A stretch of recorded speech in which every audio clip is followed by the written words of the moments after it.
Yo, the absolute universe is straight up cooking, flambeing, sauteing. We talking absolute Batman, absolute Superman, absolute Wonder Woman, absolute Flash. But the one I was truly waiting on is absolute Green Lantern #1. Yo, what are we waiting on? Roll that intro, cuss.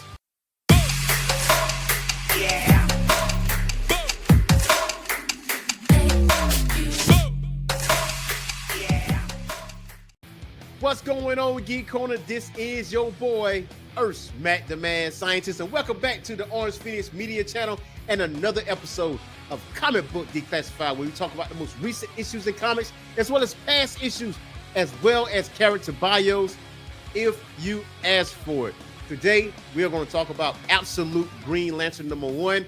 Just like in the previous video, we are going to broad stroke this thing because we're going to strategically leave a few details out. Why? Because we want you guys to go out to your local comic book store and get yourself your own personal physical issue of Absolute Green Lantern #1. Now, if you're not really a physical comic book type of person, obviously you can get it digitally through your Kindle app, on your cell phone, on your tablet, or your Kindle. I have both of them, Kindle Scribe and a tablet and a cell phone. Well, I say both of them. I have all of them, basically. So no matter what, I'm able to get access to these said comics. Now, Absolute Green Lantern delivered, okay? Absolute Green Lantern. It is definitely a darker origin story for Green Lantern. Not super dark. And here's what I mean by that.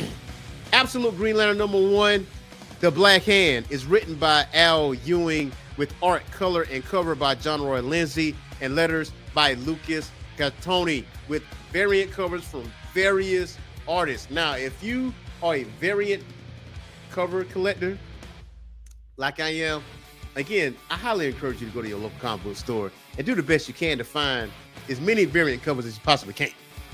So now, when we talk about the origin story of Green Lantern, the most prominent person that you want to think about is Hal Jordan. You know, Hal Jordan was a fighter pilot. He found Albert Sur. He was given the Green Lantern ring. You know the origin story. You know that. But this is the absolute universe. This is a universe that has been created by Darkseid. So obviously, this takes a darker turn. They are dealing with struggle. And with Hal Jordan is a toy maker. Like he creates toys. He's not a fighter pilot. He's not in the military or anything of that nature. And the way the story starts out is that he's like walking the desert, basically by himself. He gets stopped by the police. And he got his hand mysteriously in his pocket, where the sheriff is like, yo, what do you got in your pocket, bro? What is going on? Take your hands out your pockets. I don't trust it. I'm going to pull out my toolie, and I'm going to go see what's up. Now, from that standpoint, Hal quickly dispatches the sheriff. Now, right offhand, this is not your daddy's Green Lantern, okay? And there was no signs of green aura of anything of that nature. This man killed a cop, okay? He took care of a cop. And the only thing left was a badge. Well, part of the badge. So that makes it a little bit intriguing. Now, is Hal a bad guy? Not necessarily. So when it shows a flashback like 5 days ago, you see Hal's talking to John and Joe. Now, John Stewart being an architect, now that's not really going away from the normal origin story. And Joe is still a police officer. Now they mentioned Guy, and they mentioned basically an engagement ring or a falling out, if you will. Now it's speculated that Joe was engaged to Guy, but we're not 100% on that. But looking at these three, they are very good friends. Like obviously they're having conversations about architecture and whatever Joe got going on, and Hal, that's how you find out what his profession is, which that is a different side of it. So the thing is, these bikers that was zooming past the diner crashed into this green wall. And the biker is completely obliterated at this point. And they see this visually through the window. Now, when they go check things out, the other bikers mysteriously disappear. Like, which is very strange. Like, look, your friend just got smashed against this green wall, unexplained. green wall, and here you go, you disappearing. So you fast forward and you see Abin Sur just standing above this. Like, what is his role in this?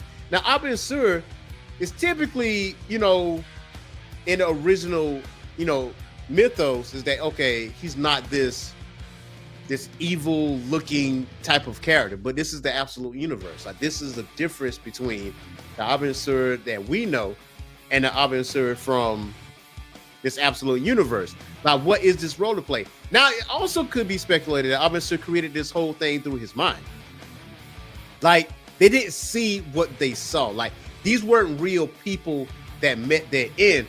But that, I'm gonna just leave hope out there, saying that's what is going on. Now, you fast forward over to Hal. Hal just came from taking out a cop, and he's walking into this diner. They're having conversations, and he got tears in his eyes, and he's looking at the news, and he's seeing all this stuff's going on, and he mentions Abin Sur.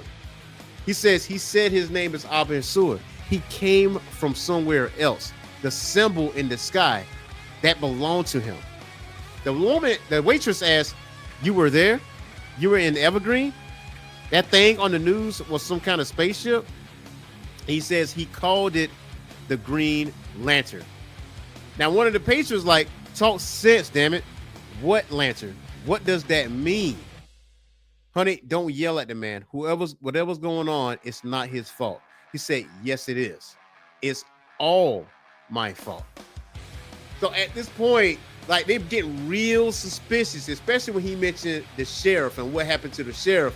Now they're getting real scared. So you finally see what Hal has in his pocket this whole entire time, and it is covered in black energy. And the waitress shoots Hal in the shoulder just by, you know, knee-jerk reaction. Just like, oh my God, we all about to die.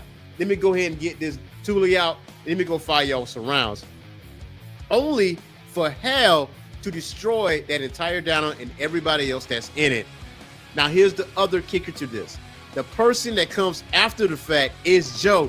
And Jo is covered in green energy, and you see the lantern symbol on her chest. However, you don't really see a ring here. So what exactly is going on? Now, again, I left some key elements out in this comic because I want you guys to go to your local comic book store and go check it out yourself. But I hope you guys enjoyed this brief coverage of Absolute Green Lantern #1. I thoroughly enjoyed this issue. I read it from cover to cover. I read it again, and I hope you guys go pick this thing up because the Absolute Universe is absolutely great. This is very similar to the Ultimate Universe in Marvel, and I'm glad DC is actually doing this. And I cannot wait to see what happens with Absolute Green Lantern. But you already know what to do. Do not forget to hit that like and subscribe button and that notification bell. So until next time, y'all, peace.